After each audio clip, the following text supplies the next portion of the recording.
Vous écoutez Des Voix qui portent, un programme audio proposé par La Parole Donnée. Michael Latz fait partie des maires dont le nom restera indéfiniment attaché à une commune. Cet ingénieur agronome, devenu vigneron et entrepreneur innovant, a fait de Correns, dont il fut maire pendant 25 ans, le premier village bio de France. Très tôt engagé dans l'écologie, Michael Latz est un républicain dans l'âme, fidèle à sa parole et attentif aux autres. Pour lui, avec de la volonté politique, on peut transformer le monde. C'est ce qu'il a fait. Libéré de sa charge de maire, Michael Latz, âgé de 71 ans, n'en reste pas moins actif.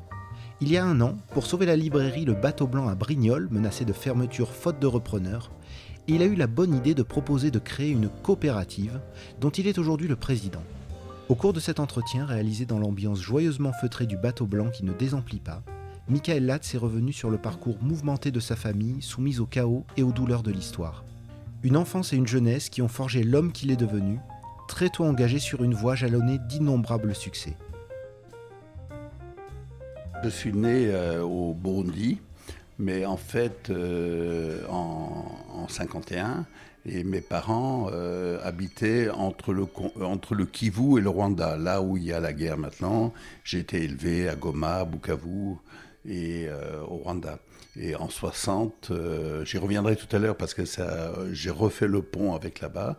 En 60, mais il y a eu l'indépendance très violente et mes parents ont tout perdu. Alors mes parents étaient au Congo après un long périple. Mes parents étaient des juifs allemands qui avaient quitté l'Allemagne avant la guerre. Et le hasard de l'histoire a fait que mon père se retrouve au Rwanda au début de la guerre et il est devenu apatride pendant très longtemps.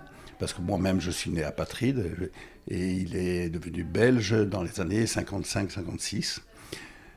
Et quand l'indépendance du Congo est arrivée, ils ne savaient pas où aller, parce que pour eux, l'Allemagne, il n'était pas question.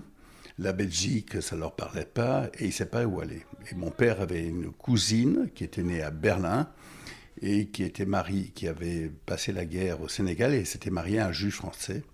Et ils habitaient à Saint-Paul-de-Vence. Et donc, quand on a quitté l'Afrique, au début de l'année 61, on est arrivé à Nice, à Saint-Paul-de-Vence. Mon père a vu sa cousine, dont la belle-sœur était notaire à Marseille, et ils avaient un domaine à vendre à Correns. Voilà, c'est le hasard le plus complet.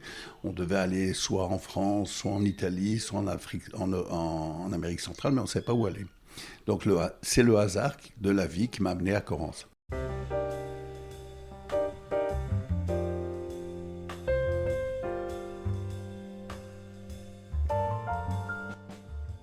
Ce qu'il faut dire, c'est que les conditions financières étaient très très dures parce que mes parents ont tout perdu.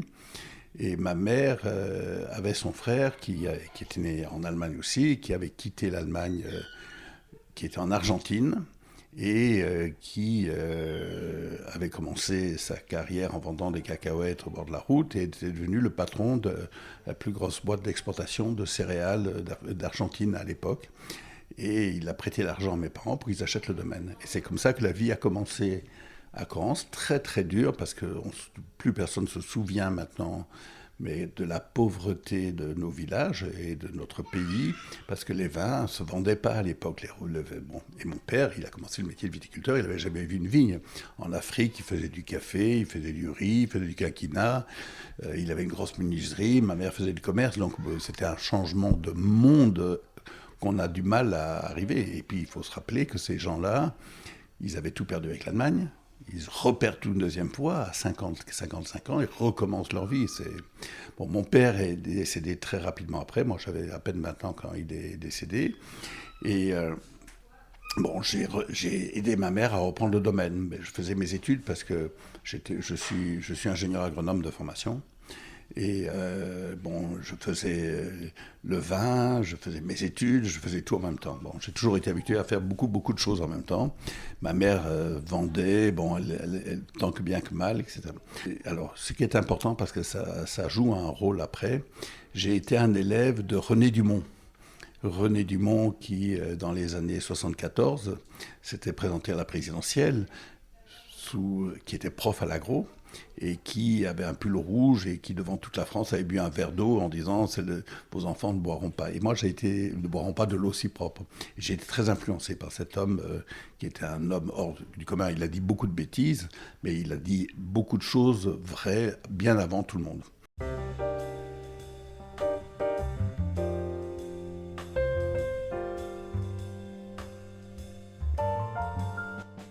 René Dumont, le Club de Rome dans les années 74-75, qui sont à un moment important pour moi parce que j'étais en pleines études et le Club de Rome montre qu'on est dans un monde fini. Bon, tout ça, ça me travaille beaucoup. Je refuse d'aller travailler à la Communauté européenne parce que j'avais réussi les concours pour entrer comme haut fonctionnaire à l'Europe et je reviens ici. Je travaille pendant quelques années à la Chambre d'agriculture avec Claude Bonnet et je me suis beaucoup occupé de la restructuration des coopératives. Et après ça, je suis resté 5-6 ans, c'était très très formateur, j'ai connu le Var, tous les villages, j'ai fusionné beaucoup de coopératives, j'ai participé à la création de l'Union des Morts, de Covivard, d'Estendon. Bon, vraiment, j'ai beaucoup travaillé dans un milieu, et le milieu agricole varois, je le connais vraiment très très bien. Et le Crédit Agricole m'avait demandé de m'occuper d'une coopérative d'approvisionnement qui allait très mal. Et sur les cendres de cette coopérative d'approvisionnement, j'ai créé Racine et Gambert. J'étais le patron de Racine et Gambert que j'ai relancé, qui depuis a été repris par une grosse coopérative qui était Sud Céréales, qui a revendu ça à un négociant qui s'appelle PM. Moi, j'ai quitté cette entreprise dans les années 2000 parce que j'avais un problème il fallait que je change. Et j'ai créé, je m'occupais du domaine, j'étais maire, mais je reviendrai là-dessus, et j'ai créé une entreprise qui s'appelle Concept Emballage en 2003, donc il y a 20 ans. Et cette entreprise qui vend des bouteilles, des cartons, des bag-in-box aux vignerons, aujourd'hui fait presque 50 millions d'euros de chiffre d'affaires et elle est devenue le numéro 1 français dans l'emballage viticole. Elle est installée à Brignoles, à Orange et à Bordeaux et en Corse. Et c'est une entreprise qui a réussi au-delà de mes espérances. Bon, aujourd'hui, il y a 10 ans, un de mes fils m'a rejoint et l'entreprise continue. Et moi, je me suis pas mal retiré de l'entreprise.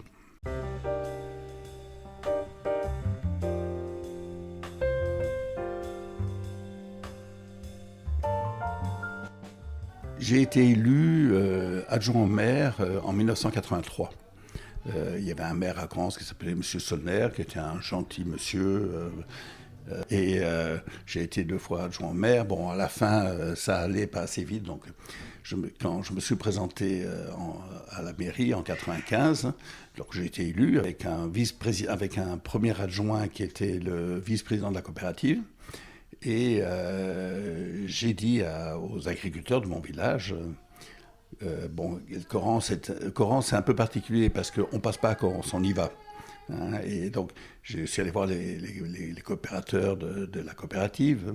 Je suis allé voir les domaines viticoles, dont notamment Miraval, mais qui n'était pas encore Brad Pitt, qui était à Tombeau à l'époque. Je suis allé voir la Grande Palière et tout ça. Et je leur ai dit, écoutez, l'avenir... Aujourd'hui, le monde devient tellement fou, et moi, je sortais du monde des phytosanitaires. Et donc, je savais comment ces grandes multinationales menaient l'agriculture mondiale au mur. Bon, parce que je l'ai vécu, j'ai visité les laboratoires de Monsanto, etc. Donc, je me rendais compte le progrès, et ça, c'est quelque chose qui m'a guidé philosophiquement, le progrès, c'est très bien. Mais il ne faut pas qu'il soit dans l'intérêt d'un capital. Et le grand problème, c'est que dans le monde des phytos, aussi bien pharmacie qu'agricole, dans la phytosanitaire, c'est qu'on a des intérêts à court terme. Monsanto, il doit contenter ses actionnaires, alors qu'on joue sur la nature à long terme, et c'est contradictoire. Et là, c'est la limite du système capitaliste, hein, même si je ne le rejette pas complètement. Mais là, il y a quelque chose qui ne va pas. Il y a une contradiction très grave, et ces grandes entreprises ont des telle puissance qu'elles conduisent le monde, et ça, c'est pas acceptable. Et donc, quand je suis devenu maire de Corrence, j'ai proposé à tout le monde de passer en bio. Et un peu à ma grande surprise, parce que je dois le dire, et tous les journalistes, tous les gens qui m'interrogent, je me dis, mais comment vous avez fait ? Mais j'ai essayé d'expliquer ce que je vous dis, c'est que le monde est fou, c'est qu'il faut prendre une autre voie, il faut essayer autre chose, il faut qu'on fasse un autre chemin. Et il y a des moments où les étoiles sont alignées. J'étais leur nouveau maire, bon, j'avais 25 ans de moins, j'étais ingénieur agronome, je sortais d'une boîte phyto, j'avais un domaine moi-même, mon premier adjoint était viticulteur, il y avait 3 ou 4 viticulteurs dans la coopérative, donc eh bien, tout le monde a suivi. Ça s'est passé très facilement. Depuis, s'est installé à Corrence des maraîchers bio, on a installé un chevrier dans les forêts communales, parce que là aussi, ça a été une aventure. Personne ne voulait des chèvres dans la forêt parce que, soi-disant, ça bouffait tout. Mais la forêt brûle, ça dérange personne. Donc, j'ai dû me fâcher avec les organismes forestiers, l'ONF, etc., pour imposer ça. C'est quelque chose. Depuis 20 ans, on a un chevrier qui protège les forêts communales. On a également une éleveuse de poules qui fait des poulets bio et qui fait des œufs bio. On a de l'huile bio. Et on a aussi beaucoup travaillé sur d'autres sujets. En termes de réflexion de développement durable, on a travaillé sur la culture. Parce que moi, je pense que si on n'ouvre pas les cerveaux des gens, ils s'enferment. Et bon, quand on voit l'évolution du Front National dans la région, c'est quelque chose qui m'a toujours beaucoup intéressé, intrigué. Et un des trucs dont je suis le plus fier, c'est qu'à Corrence, le taux du Front National, c'est le plus bas du Var. Et depuis toujours. Et je pense que c'est pas par hasard. Alors, je pense qu'il y a la politique culturelle avec le chantier, les musiques traditionnelles, etc. Je pense, ça fait bondir beaucoup de gens, que Corrence a 18% de logements sociaux. Je pense profondément que les logements sociaux, tous mis au même endroit, c'est une catastrophe, dispersés dans la nature. Ça permet, comme à Corrence, de faire baisser la pression des loyers. Et comme ça fait baisser la pression des loyers, eh bien les gens se logent à de meilleurs taux. Et donc, il y a moins de ressenti, ce qui explique peut-être un peu l'histoire du Front National aussi. Et après, donc, on a beaucoup travaillé, comme je vous le disais, sur la culture. J'ai beaucoup travaillé sur la cantine, parce que je considère que la manière dont les enfants vont se nourrir demain, c'est la manière dont le monde va être fait. Donc depuis très longtemps, bien avant que ça devienne à la mode, on fait des cantines bio. On fait, alors un truc que je trouve très intéressant, c'est qu'au début de chaque repas, il y a une animatrice qui explique pendant 2 ou 3 minutes le contenu du repas, d'où vient la courgette, pourquoi on mange ça, on fait des repas végétariens, on explique aux enfants. Mais pendant 6 ans qu'ils restent à l'école, tous les jours 5 minutes, ça s'accumule. Et on fait un autre truc important, c'est qu'il y a un self-service et les enfants pèsent tout ce qu'ils jettent. Et ça leur donne une idée sur le gaspillage. C'est un scandale humanitaire quand on sait que dans les cantines, 30% des choses qu'on donne à manger aux enfants, on les jette. Humainement, c'est pas acceptable. Donc on est à Corrence, on est à entre 5 et 8%. Donc je veux dire, c'est la petite goutte du colibri, mais je crois qu'il y a des vertus.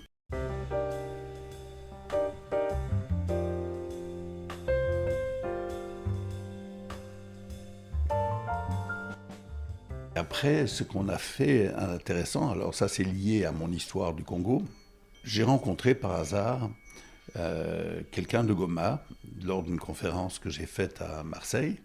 Et le gars est venu me voir en me disant, c'est un Congolais, il m'a dit, je vais monter une école d'agriculture biologique à Goma. Alors je lui ai rigolé au nez, je le regrette beaucoup, mais je lui ai rigolé au nez parce que je me suis dit, dans ce pays qui est en guerre, le Congo, le Rwanda, le Goma, c'est là où c'est le paradis c'est le pays où je suis né, mais c'est le paradis sur terre, mais c'est l'horreur, les drames humains qu'il y a à cause de la richesse des sols, etc. Mais c'est une richesse de mine, mais une richesse agricole. Donc je lui ai rigolé au nez, un peu méchamment, mais ça m'a un peu travaillé et je suis allé le voir au Congo. Et j'ai été scandalisé, il n'y a pas d'autre mot, des produits phytosanitaires qui sont employés dans l'Afrique noire. En fait, ce qu'on ne se rend pas compte en Europe, c'est que les molécules qui sont interdites en Europe depuis 10, 20 ans sont produites en Chine, au Pakistan, en Inde, quelquefois même en Europe, pour vous dire comme on n'est pas quand même très droit dans nos bottes, les Européens, sont vendus là-bas à des gens qui savent ni lire et écrire. Donc la molécule que nous, on ne peut pas faire, eux, ils l'emploient à grande quantité. Il y a une pollution phytosanitaire, mais inimaginable, qui est un poison lent à long terme. Donc ce gars-là, il m'a montré qu'il avait raison. Et donc, on a créé avec lui et une vingtaine de Congolais et moi-même une association qui s'appelle Village Durable, qui est une association congolaise. Et depuis pratiquement 15 ans, cette association, elle a acquis 8 hectares pas loin de Goma et on forme chaque année entre 20 et 30 jeunes hommes ou jeunes femmes qui sont soit des enfants soldats, donc des enfants qui n'ont appris qu'à tuer, soit des femmes qui ont été violées, parce que le viol est vraiment une arme. On est juste à côté de l'hôpital de Panzi à Bukavu de Mukwege, celui qui a reçu le prix Nobel de la paix, c'est l'homme qui répare les femmes, ce fameux médecin qui est tout à fait extraordinaire, et des filles mères. Et depuis donc 12-13 ans, on forme chaque année 20 ou 30 jeunes à des méthodes d'agriculture maraîchage, des trucs très simples, de petit élevage, et après ils vont s'installer, et voilà. Donc, et ça, on le finance parce que les vignerons de Corrence, tous les 2 ans, on le finance par deux choses. Tous les 2 ans, les vignerons de Corrence, donc toute la coopérative, les autres domaines, on vend aux enchères des barriques de vin blanc, et avec le bénéfice de cette vente-là, on finance l'école. Et moi, le domaine des Aspras, mes 3 fils m'ont souhaité qu'on mette 20 centimes par bouteille, qu'on met dans une cagnotte, qu'on met dans ce projet-là, parce que nous, on estime qu'on doit être bio et solidaire. Voilà. Donc, ce village a un peu cette particularité-là. Moi, j'ai fait 4 mandats. J'estime que le cimetière est plein de gens complètement indispensables. Donc, j'avais annoncé au début de mon 4e mandat que j'arrêterais. C'est ma première adjointe qui a pris. Donc, c'est mon équipe qui fonctionne bien. Donc, aujourd'hui, je pense que je suis très content d'avoir arrêté parce que j'ai été 37 ans élu local et je pense qu'il fallait passer à autre chose. Et puis, le bateau blanc m'a donné les moyens de me projeter dans autre chose.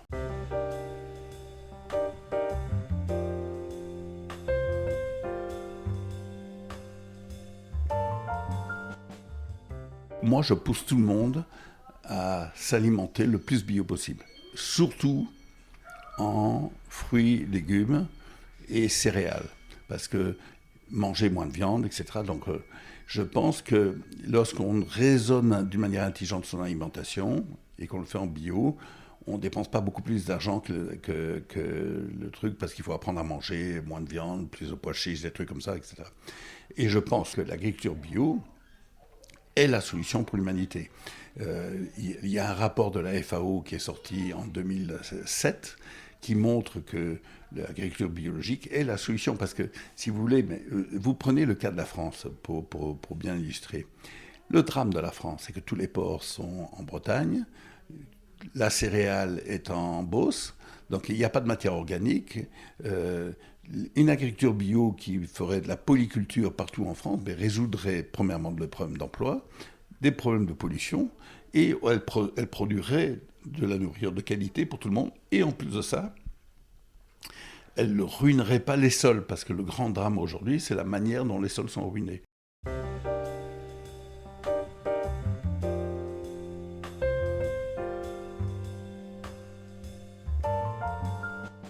J'ai été membre du Parti socialiste pendant très longtemps. Je ne le suis plus. Et puis je le suis encore moins maintenant, mais qu'avant, j'étais très proche du mouvement de Strauss-Kahn, de ces mouvements jusqu'au moment où le truc. Maintenant, je trouve que c'est intéressant l'initiative que Cazeneuve a prise. Pourtant, j'étais le premier maire du Var à appeler à voter Macron. Mais bon, je dois dire que j'en reviens un peu. Mais parce que j'en reviens un peu, pas beaucoup, je lui reproche beaucoup 2 choses. D'abord, de ne pas avoir tenu parole sur les problèmes de l'environnement. Et deuxièmement, pour moi, ce qui est grave, c'est que pendant le mandat précédent, il a fait tout ce qui concernait la démocratie citoyenne qu'il a lancée, auquel je croyais sur l'environnement et les états généraux, etc. Et je me disais, c'est bien, il s'est assis dessus, il n'a pas respecté. Et pour moi, chaque fois qu'un homme politique bafoue la parole publique, et la parole du peuple, entre guillemets, sans vouloir être démagogique, mais en démocratie participative, je pense qu'il fera en force au Front National. J'ai oublié de vous dire tout à l'heure qu'il y a un truc que j'ai fait à Corrence qui est important, à ce sujet-là, j'ai lancé en 2007-2008 un agenda 21 qui est un système de démocratie participative qui était le seul agenda 21 reconnu par le ministère de l'Environnement, qui est une façon de faire de la démocratie participative dans le cadre du développement durable, à être indépendant de la mairie. Parce que je trouve que le grand problème qu'on a sur nos territoires, la décentralisation, c'est génial, mais le grand problème qu'il y a, c'est qu'on n'a pas de contre-pouvoir. Et donc les élus locaux deviennent des féodaux, et c'est très dangereux. Et je pense qu'il faut qu'on réfléchisse, et que l'État réfléchisse à permettre des contre-pouvoirs au niveau local. Hein. Mais pour revenir sur l'écologie, bon, moi j'ai un regard amical, parce que je pense qu'ils disent des choses justes, mais j'ai un regard très très critique sur la manière dont ils font de la politique, et j'ai jamais voulu faire de la politique comme ça. Je considère que l'écologie fait partie du projet politique qu'on doit avoir. Le PS, par le passé, n'avait pas du tout intégré cette dimension-là. On l'a vu, Hollande n'avait pas ce logiciel-là, Macron l'a pas non plus. C'est dramatique, comme ils sont à côté qu'ils n'intègrent pas les enjeux, que c'est devenu l'enjeu fondamental. Et pour moi, on ne peut construire une société que si ces enjeux-là deviennent société. Moi, j'avais proposé à une époque parce que on n'a pas inventé quelque chose de plus intelligent pour créer de la valeur que l'entreprise et la société capitaliste et les lois du marché.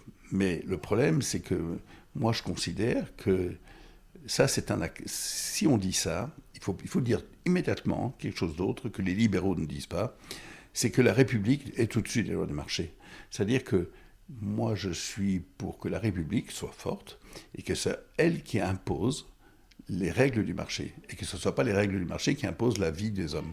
Et aujourd'hui, la République, elle doit être sociale, elle doit être écologique, c'est-à-dire qu'elle doit fixer des règles de fonctionnement de l'entreprise de telle façon qu'elle respecte l'environnement. Donc il faut qu'il y ait un impôt sur les sociétés qui varie d'une manière très importante suivant que l'entreprise respecte ou pas l'environnement, ou fait un effort d'objectif, etc.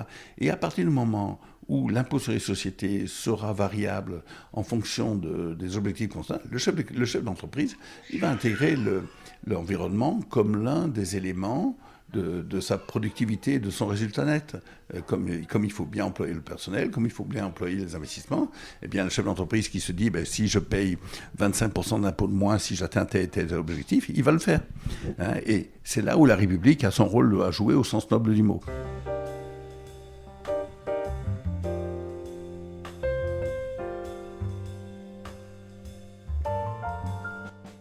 Il y a beaucoup de maires qui sont venus me voir dans les 20 dernières années. Tous ont essayé de faire des morceaux de choses, mais d'une manière aussi globale que nous, j'en connais pas.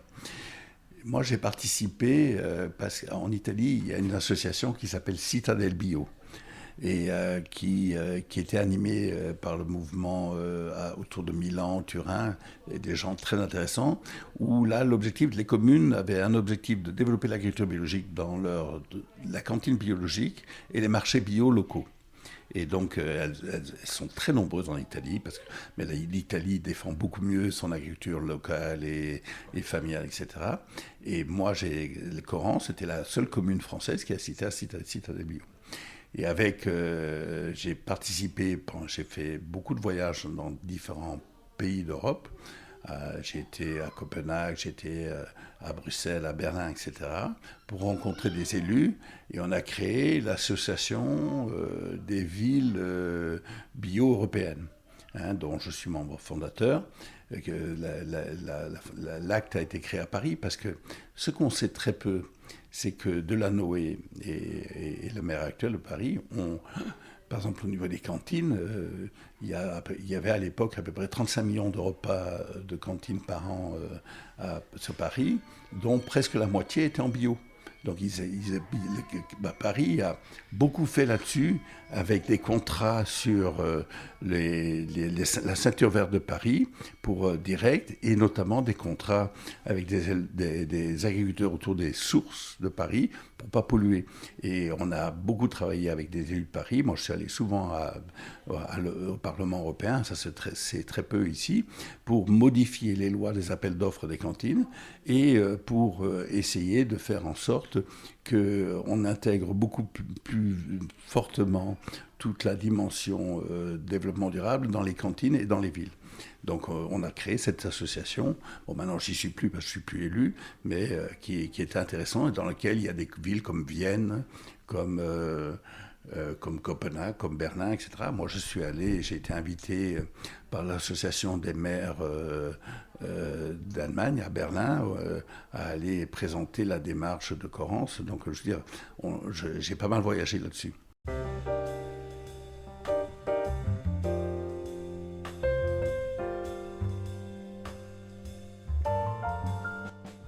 Il faut savoir qu'au début, quand j'avais lancé ça dans les années 95, j'ai été beaucoup la risée de tout le monde. Des élus, j'ai été convoqué par le président de la Chambre d'agriculture de l'époque, que je connaissais bien, parce que je suis devenu un élu de la Chambre d'agriculture après, mais qui m'a dit « Mais t'es fou, tu es en train de mener ton village à la perte ». Le regard des maires a beaucoup changé. Au début, tout le monde me prenait pour le gentil écolo du coin. Mais ça les emmerde parce que je suis vigneron, je suis chef d'entreprise et je prône des idées qu'on n'attend pas toujours de moi. Et après, j'ai porté le SCOT de la Provence verte. Et à travers le SCOT de la Provence verte, j'ai pu faire passer pas mal de choses. Notamment, on a eu des démarches très originales et innovantes en France sur la protection des terres agricoles, sur la manière de bosser. Et je pense que beaucoup d'élus de la Provence verte, en 15 ans, ont complètement changé leur regard sur la manière de gérer l'aménagement de leur commune, grâce au travail, à l'exemplarité que j'avais fait à Corrence, mais grâce au travail qui a été fait au SCOT, ça a été très très long, beaucoup de pédagogie, mais on a voté un SCOT qui, à ce niveau-là, est quand même relativement exemplaire.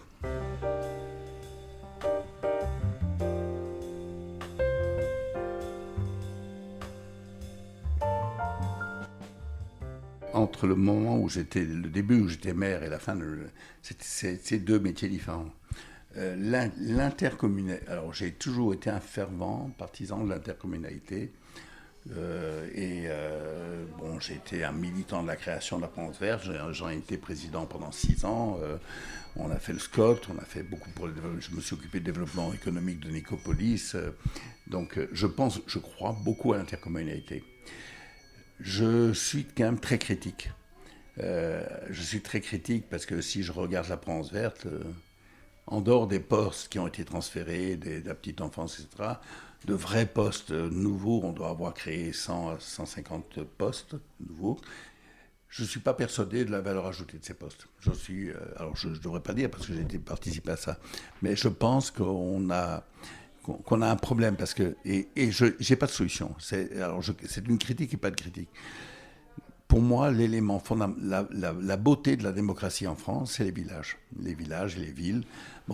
Je dis toujours en rigolant, moi j'ai été maire d'un village qui a 1000 habitants. Vous avez devant vous un maire du tiers des plus grosses communes de France.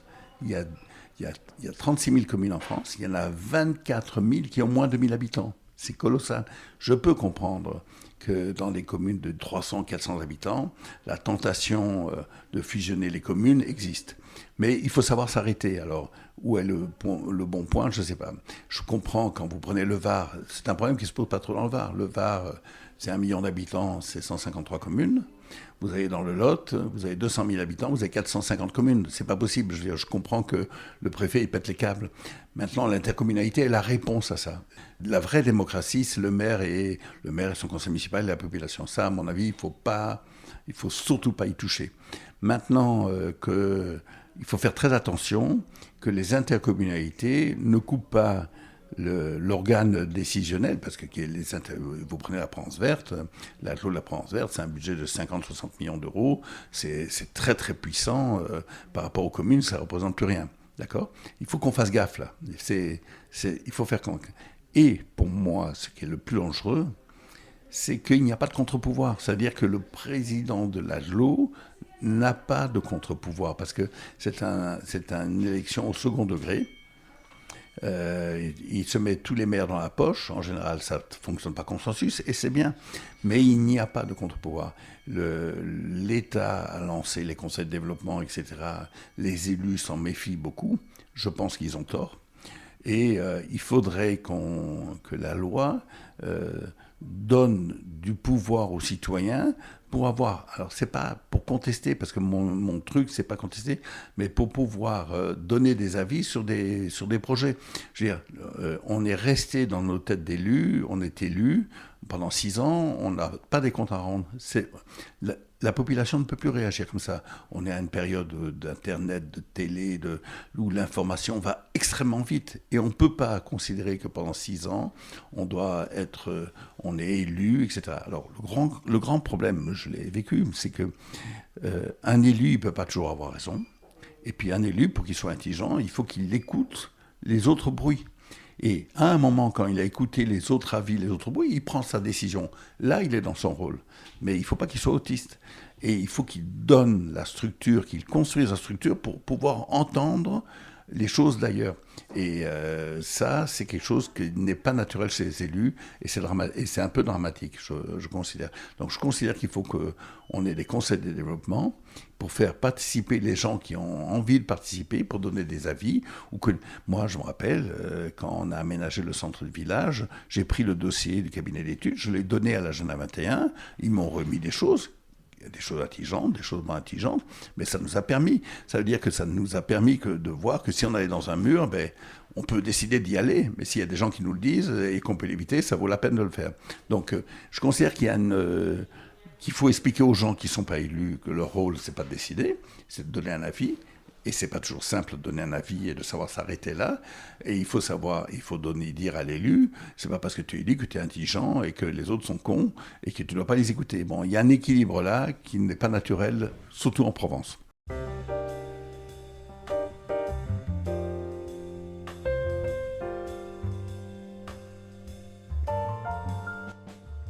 Pour moi, la réussite de Correns et du SCOT de la Provence verte, parce que c'est 2 choses pour moi qui sont importantes, c'est, en tout cas, la réussite de Correns, c'est que ce village continue sur ce chemin-là. C'est-à-dire que le chemin qu'on a ouvert ne s'arrête pas avec moi.